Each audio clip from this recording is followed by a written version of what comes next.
오늘의 말씀은 에베소서 1장 7절에서 14절 말씀입니다. 우리는 그리스도 안에서 그의 은혜의 풍성함을 따라 그의 피로 말미암아 속량 곧 죄 사함을 받았느니라. 이는 그가 모든 지혜와 총명을 우리에게 넘치게 하사 그 뜻의 비밀을 우리에게 알리신 것이요 그의 기뻐하심을 따라 그리스도 안에서 때가 찬 경륜을 위하여 예정하신 것이니 하늘에 있는 것이나 땅에 있는 것이 다 그리스도 안에서 통일되게 하려 하심이라. 모든 일을 그의 뜻의 결정대로 일하시는 이의 계획을 따라 우리가 예정을 입어 그 안에서 기업이 되었으니 이는 우리가 그리스도 안에서 전부터 바라던 그의 영광의 찬송이 되게 하려 하심이라. 그 안에서 너희도 진리의 말씀 곧 너희의 구원의 복음을 듣고 그 안에서 또한 믿어 약속의 성령으로 인치심을 받았으니 이는 우리 기업의 보증이 되사 그 얻으신 것을 속량하시고 그의 영광을 찬송하게 하려 하심이라. 여러분, 오늘 본문 11절과 12절 말씀을 보면 사람과 사람을 나누는 악함이 하나 등장을 합니다. 그것은 무엇이냐면 율법이라는 거예요. 여러분, 그런데 율법이라는 것은 사실 굉장히 선하고 좋은 것입니다. 그런데 왜 이러한 것이 왜 악하다라고 말을 하냐면 율법주의자들 때문이라는 겁니다. 여러분, 하나님께서 사람들에게 율법을 주실 때 이 율법의 기능은 무엇이냐면 내가 이 율법을 통해 내 죄를 보기 위해서 하나님께서 주신 거예요. 이 율법이라는 것은 사람이 완벽하게 그 율법을 다 지킬 수 없습니다. 그러니까 이 율법을 통해 내가 연약하다라는 사실과 내가 죄인이라는 사실과 하나님의 은혜 없이는 안 됨을 깨닫기 위해 주신 것이 바로 이 율법이라는 거예요. 그래서 이 율법을 통해 나의 연약함을 봤다면 그건 율법을 정확하게 이해하고 정확하게 율법을 사용한 거죠. 그리고 그렇게 하나님께 나아가는 거예요. 여러분, 그리고 우리가 큐티를 해야 하는 목적도 이와 같습니다. 우리가 이 하나님의 말씀을 통해 내 죄를 보고 나의 연약함을 보고 하나님의 은혜를 구하는 거죠. 여러분, 그런데 이 율법주의자들이 지은 죄는 무엇이냐면 이 율법을 통해 내가 죄인임을 연약함을 인정해야 하는데 거꾸로 내가 몇 가지 율법을 지켰는지 그렇게 숫자를 세면서 자신의 의로움을 내세우는 거예요. 그러면서 은혜를 구하는 것이 아니라 자신이 교만해지는 겁니다. 그리고 이러한 교만한 율법주의자들이 그러면서 어떠한 모습을 보여주게 되냐면 사람들을 정죄하기 시작하는 거예요. 그러니까 그 율법을 못 지키는 자들을 무시하기 시작하면서 차별하기 시작하는 거죠. 그리고 오늘 본문을 보아도 유대인들, 즉 이스라엘의 출신들이 이러한 율법주의에 빠졌어요. 그리고 이러한 유대인들이 이방인들을 무시하면서 그들을 차별하기 시작했다는 거예요.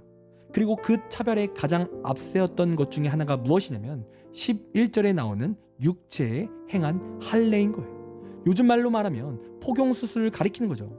그리고 이러한 할례를 행하지 않은 이방인들을 짐승 취급을 하며 그들을 정죄한 거예요. 여러분, 그만큼 지금 이 유대인들이 보여줬던 모습은 뭐냐면 자신들은 율법을 잘 지킨다라는 교만을 통해 남을 정죄한 거예요. 여러분, 그런데 우리 예수님이 우리에게 어떠한 은혜를 주셨습니까?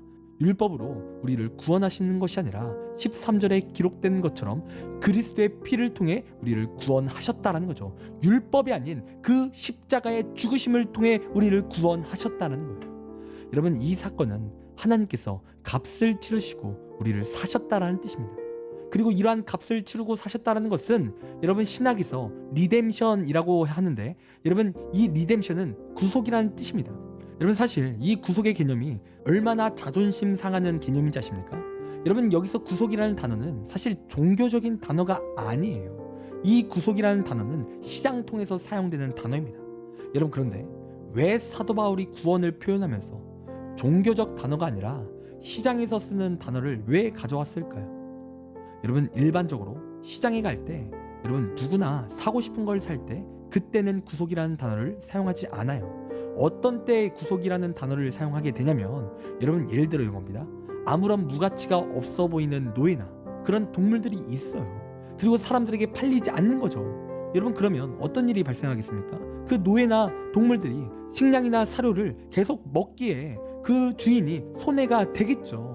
그래서 주인은 차라리 노예나 동물들이 없는 게 더 나을 것 같다라는 생각을 하는 거예요. 그러면서 이들의 목숨도 위태해지는 거죠. 그런데 어떤 사람이 오는 거예요. 그리고 그 무가치해 보이는 노예나 또 그러한 무가치해 보이는 가축을 그 사람이 사가는 겁니다.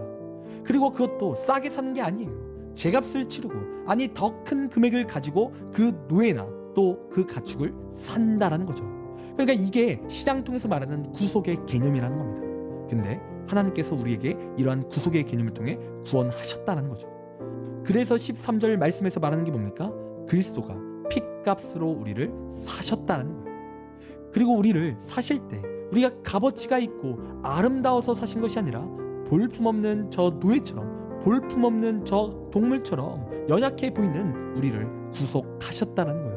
죽을 수밖에 없지만 우리를 살리신 거죠. 그분의 핏값으로. 그래서 여러분, 구원에 있어서 여러분, 사람의 의로움은 하나도 없습니다. 노력도 없어요. 사람의 공로는 아무것도 없어요. 그저 하나님께서 무가치하고 아름답지 않은 우리를 그저 택하시고 비싼 값을 치르고 사신 은혜뿐인 거예요.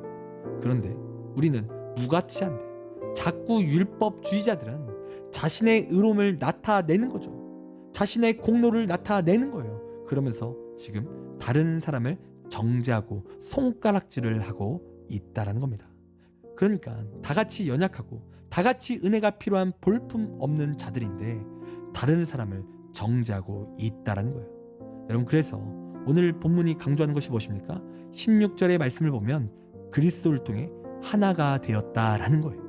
여러분, 한마디로 그리스도 안에서 다 동등하게 연약하고 볼품 없는 자라는 거죠.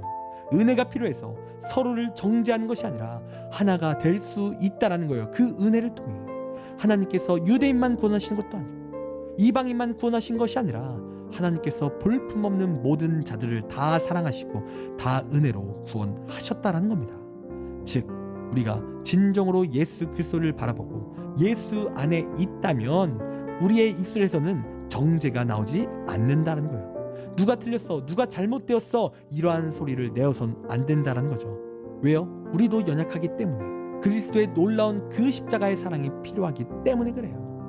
여러분, 우리가 진정으로 예수 그리스도의 은혜로 나아가면 이 땅에 다툼은 사라집니다. 이 땅의 분열은 사라져요. 그런데 이 땅의 다툼과 분열이 왜 계속 진행됩니까? 자꾸 우리가 잘난 거예요. 내가 선하다고 생각을 하는 거죠.